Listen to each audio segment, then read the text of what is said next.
What's up guys, welcome to Wasted Space, and we're back in Space Engineers, and we're back with another viewer challenge. So today I've decided to tackle Chace's viewer challenge, one of the very first that came up when this idea started. And his challenge was for me to create a very long range, precision artillery using some sort of kinetic or thruster powered warhead that was aimed to precision target bases or ships from very long range.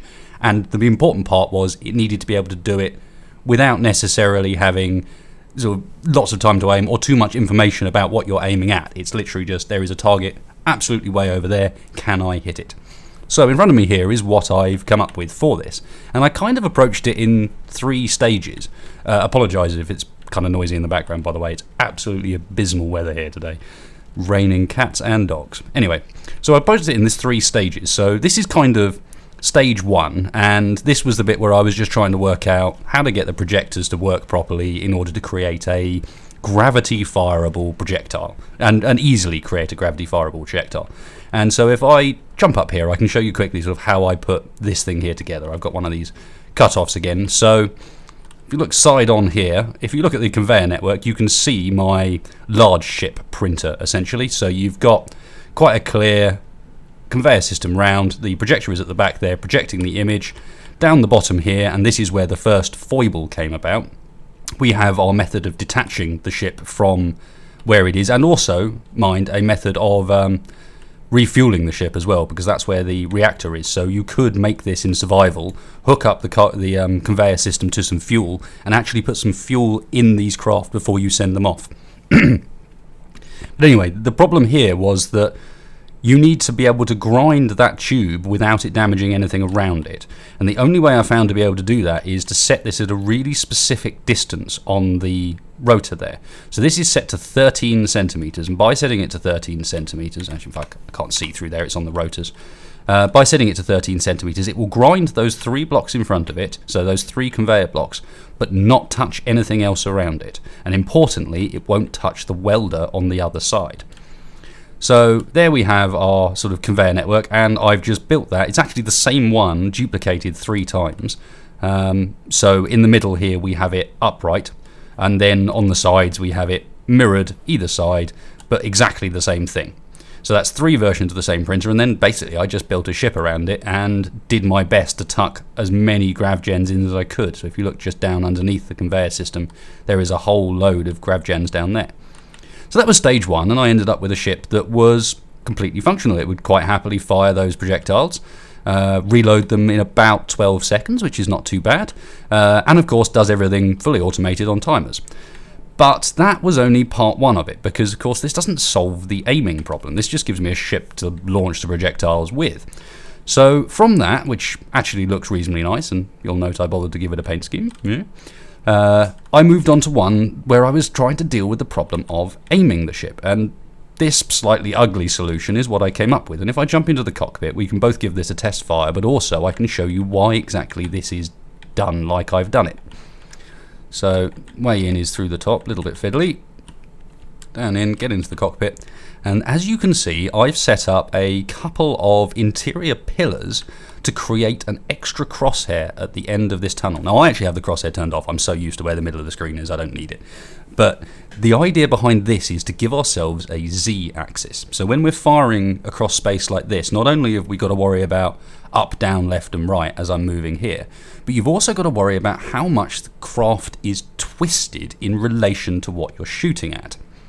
And so by giving ourselves 2 points of reference, which is the camera where we are right at the back of the ship, and then the crosshair which is extended way out the front, we are introducing the ability to adjust the Z-axis to our shots as well.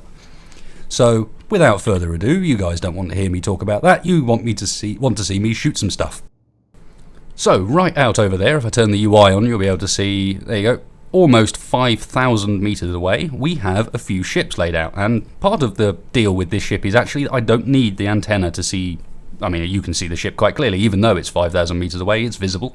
So we're going to line up and we're just going to take a first shot. We've got a few targets over there. We've got the red ship, we've got my old, or getting very old now, command bomber, and then we've got everyone's favourite, the very civilian ship that's not so civilian.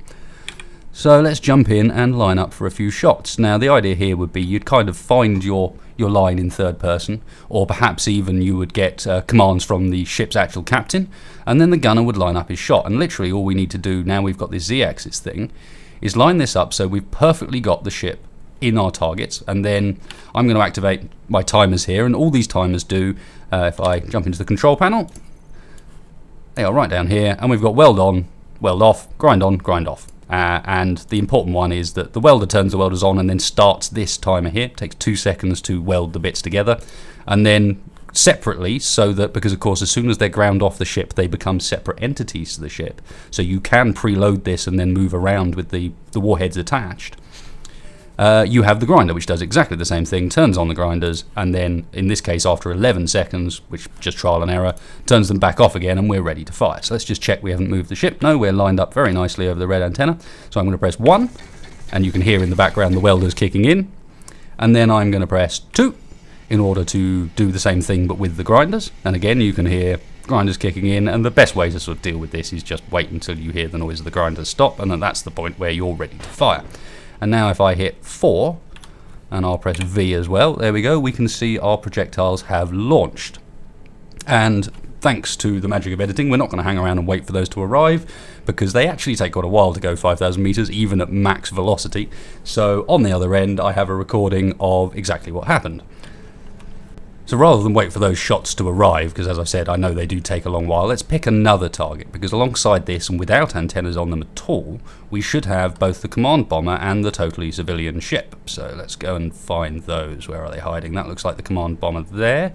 Not much of it visible from this distance, but that is relatively small. And there we've got the civilian ship. So let's twist ourselves around so that we get the best possible angle on our shot, because of course this does fire projectiles in a sort of horizontal spread.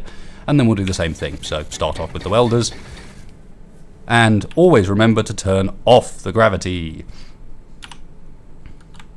So fortunately that doesn't actually cause any damage to the ship. If I jump out I can show you what's happened. Basically the ship's got the gravity on still and has completed those merge blocks, but right now they're actually part of the ship. They're attached, there's no problem, and that's what I meant earlier about saying you can actually fly around with these projectiles on board.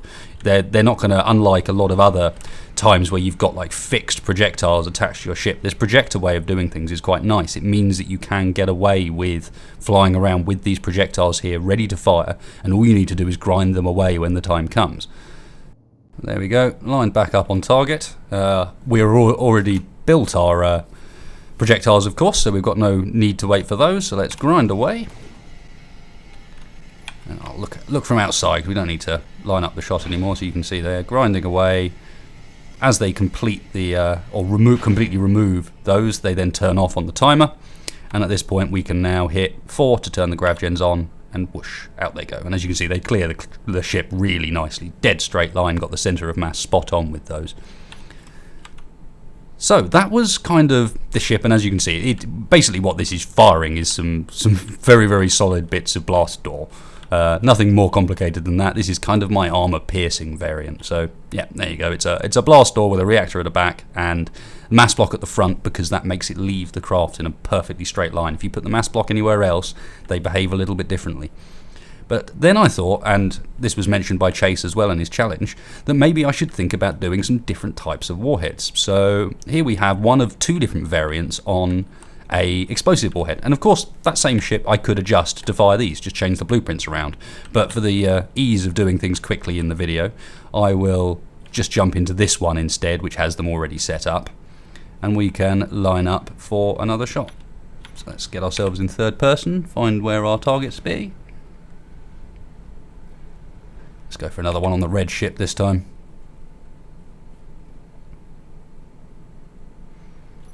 There we go, and this one I haven't actually set the timers up on, so I'm going to manually do the welding here. But as you can see, it's quite easy to do it manually. There you go, fully welded up, and then grind again. And this is, as I said, it's about 11 seconds to break through 3 conveyor tubes. Conveyor tubes seem to be the best thing I've found so far for that task. So unfortunately, that's the maximum rate of fire you're going to get with this.